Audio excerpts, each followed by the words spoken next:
Alright guys, so we're going to do a relatively quick one on today on the Mopar W2 tunnel ram. Completely stock. As you can see in the plenum, it doesn't completely match everywhere. Okay?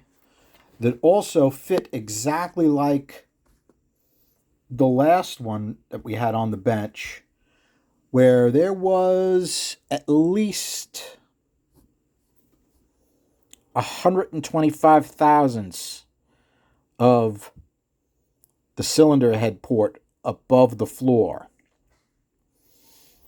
Charlie, you sound like you're making excuses. Yeah, I'm kind of making excuses for the tunnel ram. It didn't do nearly as well as I would have expected. Now, the carbs we used, one was an Edelbrock 750, the other one was a Thermoquad 750, I believe. I took some stills of it, but I didn't do anything with the video on them. They were a freaking pain to try to keep all the flaps and doors and throttle linkages and all that stuff straight. So yeah, you'll see some scribbling on my flow sheet because I had to do things 2 and 3 times. Downright aggravating. But it is what it is. Okay, this is going to go heads up with our last seen Mopar race manifold. And this one was done with the 750 Brawler.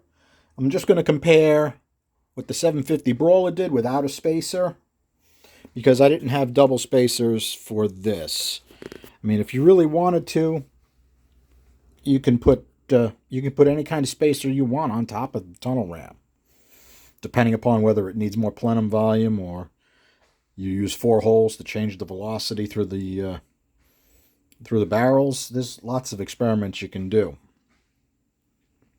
But in any case, to say what I said last time, I really like the design of this tunnel ram. It needs some porting work. It's going to need a little epoxy at the bottom of those runners to give it a better matchup, and I'm willing to bet it does much better at that point. So let's do my pluses and minuses and take a look at it. Okay. Now, there's a couple things we're going to talk about on these. As far as flow, you would have thought the tunnel ram would have completely dominated because it has so much more venturi area, right? Well, it didn't really work that way. You got minus, minus, minus, minus. You got some pluses in the middle, but only a little bit. Like 300, you go from 185.2 to 186.6, up a little bit. Here we're up 2, okay?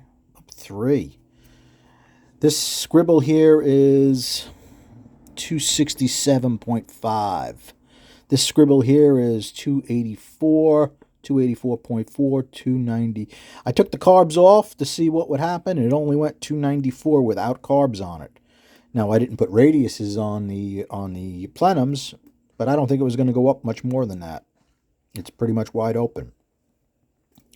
So yeah, it's a little better in the mid-range, but it's not nearly as killer as I would have expected from a tunnel ram. Now, it did have that little mismatch from the plenum to the runners, and it had a big mismatch going into the heads. Do I think that would make a huge difference? Yeah, I do. I think it would make quite a bit of a difference. Now, if we take a look at our swirl curve, things really start getting interesting, right? Right? Plus, plus, plus, plus, plus. It's got better swirl everywhere. And it's a nice progression up from practically nothing, right? Up, up, up. Even by 500, you got a nice kick of swirl. This, to me, that would be worth the price of admission, to be honest.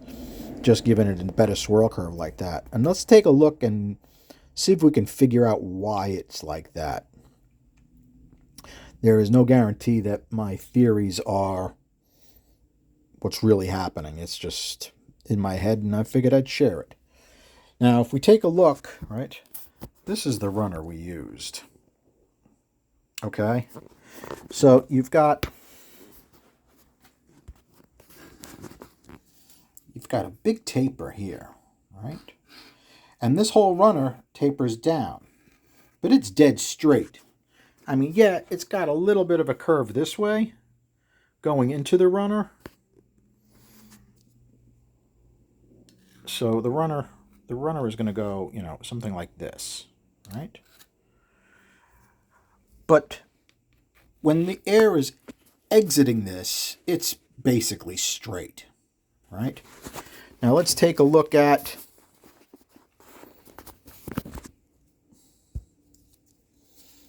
this runner we're comparing it to. Okay, this is the one I flowed. So obviously it's a completely different setup. Look at the angle it's coming in on, right? So it's imparting, the way air flows, it's going to flow more on the inside of that runner, right? So we're going from a curve in this direction to an intake port that's curved in this direction. All right, I'm going to say that again. We're going from a port that's curved this direction to a port that's curved this direction. That's why whenever you have, you know, small block Chevy or a small block Mopar design where they have Siamese ports, plenty of engines have the Siamese ports like this, right? And one curves to the right, one curves to the left, and they're both coming from a central point. Swirl curves are never going to be the same. They can be close, but they're never going to be the same. Now, is that detrimental? Not really. One's going to have a little bit different torque peak at a different point, I would think. It'll change the efficiency of each one, you know. In reality, what does it need? It needs a different spark curve for each swirl. Each swirl curve. That's way above my pay grade, sorry. I don't want to tell you what my pay grade is. It ain't good. But I think that's kind of interesting. I'm looking at it. I'm like, wow, this one, it's basically what it's doing is when it's curving this way and then curving out, it's canceling the swirl. Okay, that's what I think is happening. That's why when we went to the straighter runner on the tunnel ram, it actually does have some swirl. But I think that swirl is almost completely initiated by the flow of this port. Now, if I did some more work to this port, trying to improve the swirl, I probably could. Not really interested in just improving the swirl, though. I'd rather improve the mass flow going in and out. And Rob is going to be coming by in a little while. He's going to be picking these up, and he's going to be shipping these off. And he's going to leave me with the brand new W2s to goof up. So that'll be fun and exciting. In any case, I thought it was interesting that the tunnel rim didn't walk right away from this single plane race. The single plane race does a really good job. Like I said, whoever ported it did a pretty good job on it. So I give credit where credit's due. It doesn't happen a lot. I'm just that kind of guy. All right, guys. Thanks for hanging out. Have a good night.